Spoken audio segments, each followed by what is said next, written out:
안녕하세요. 저는 방구석 헤지펀드 매니저 라일라입니다.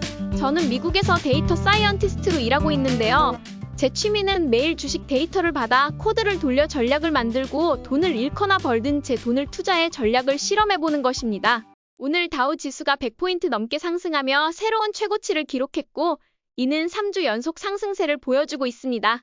나스닥은 엔비디아의 하락으로 인해 0.39% 하락했지만 주간으로는 1% 상승으로 마감하여 여전히 좋은 모습을 보여주고 있습니다. 재료 섹터는 이번 주 4.7%나 상승하며 중국 정부의 경기 부양 정책으로 광산 관련주들이 급등하여 올해 최고의 주간 성과를 기록했습니다. 이렇게 많은 뉴스가 쏟아지는 하루, 어떤 주식들이 매수 및 매도 시그널을 주었는지 살펴보겠습니다. 오늘도 먼저 주요 지수부터 분석하겠습니다. S&P 500은 이번 주 내내 7월 전고점인 5,669포인트를 넘어선 지지선을 유지하며 5,740포인트로 마감했습니다. 단기, 중기, 장기 이동평균선이 정배열을 이루며 상승장을 완벽하게 보여주고 있는 만큼 앞으로 더 다양한 섹터에서 상승이 예상됩니다. 나스닥도 하향 추세선을 완벽히 돌파한 후 마감하며 8월 전고점이 지지선으로 바뀌는 모습을 보여주었습니다. 실적 발표마다 상승세가 이어질 가능성이 크지만 단기적인 변동성은 있을 것으로 보입니다. 다우는 재료 산업과 다양한 섹터의 고른 상승으로 점점 더 상승세를 보이고 있으며 상승 추세선 돌파를 앞두고 있습니다. 러셀 2000 지수는 오늘 상승에도 불구하고 주간으론 하락 마감했습니다. 아직 매력적인 투자처로 보이지 않으므로 지속적으로 관찰하며 지켜볼 예정입니다. 나스닥이 주간 1% 이상의 상승으로 마감하며 이번 주 지수들은 전체적으로 좋은 모습을 보여줬는데요. 스윙 트레이딩 관점에서 어떤 시그널을 보였는지 살펴보겠습니다. 먼저 시장 참여자들의 심리를 잘 보여주는 공포 탐욕 지수는 어제보다 4포인트 떨어졌지만 여전히 탐욕에 머물고 있습니다. 공포 매매 트레이더 입장에서는 지루한 몇 달이 될 것 같습니다. UPRO, TQQQ, SOXL의 상대 강도 지수 RSI는 어제보다 떨어졌지만 아직 매도의 시그널은 보이지 않습니다.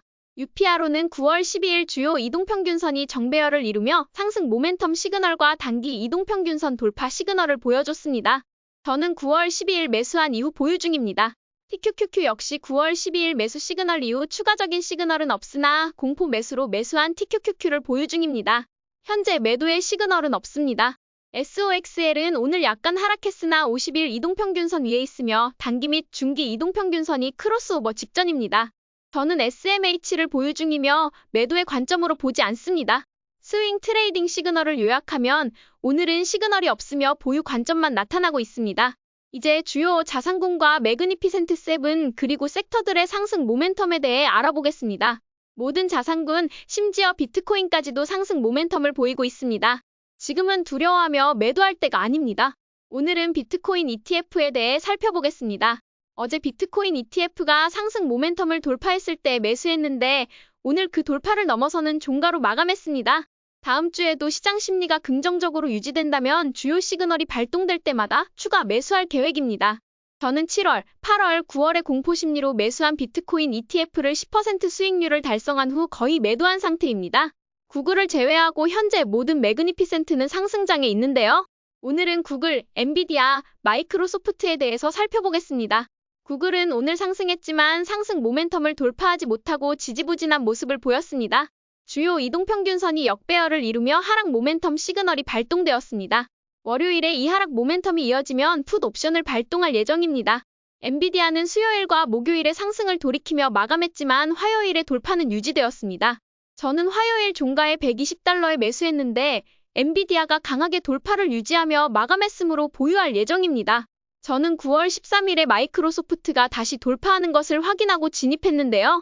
현재 50일 이동평균선이 하락세를 보이며 조금 불안한 모습을 보여주고 있습니다. 하지만 놀랍게도 주가는 주요 이동평균선 위에 위치하고 있기 때문에 아직 매도할 타이밍으로는 보지 않고 있습니다.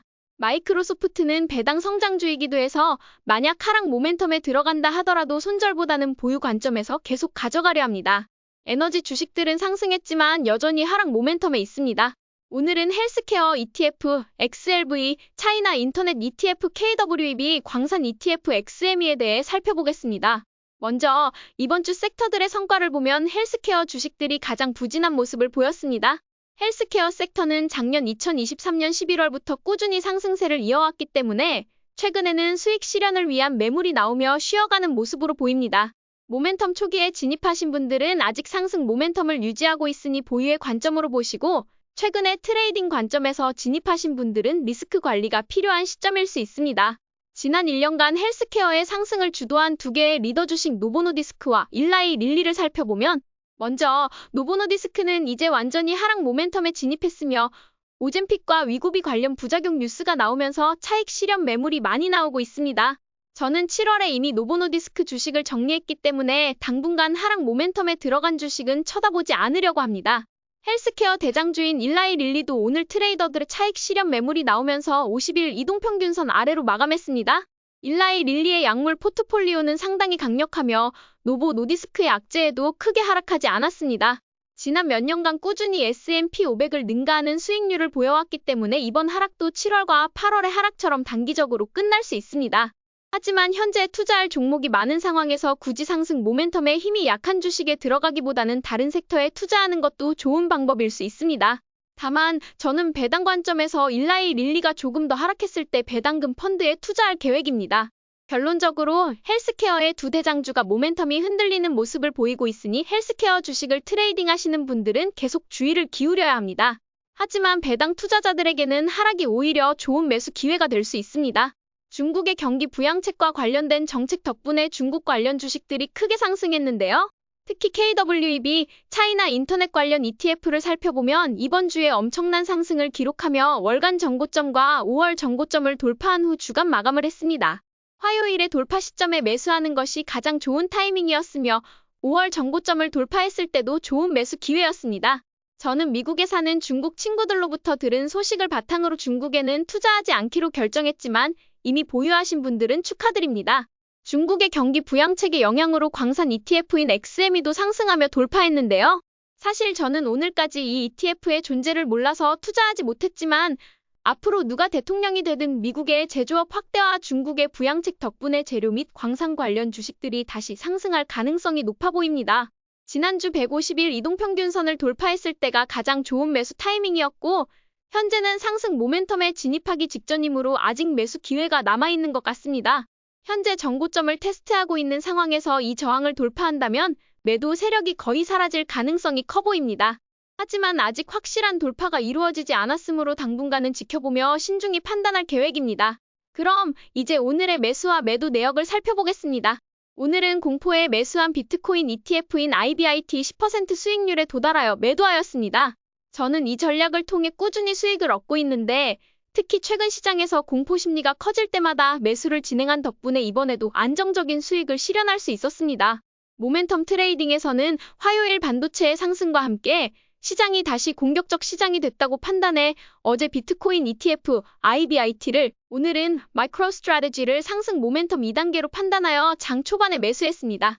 이 주식은 변동성이 엄청 강하기 때문에 정고점 돌파를 하지 못할 경우 빠른 수익 실현을 준비 중입니다.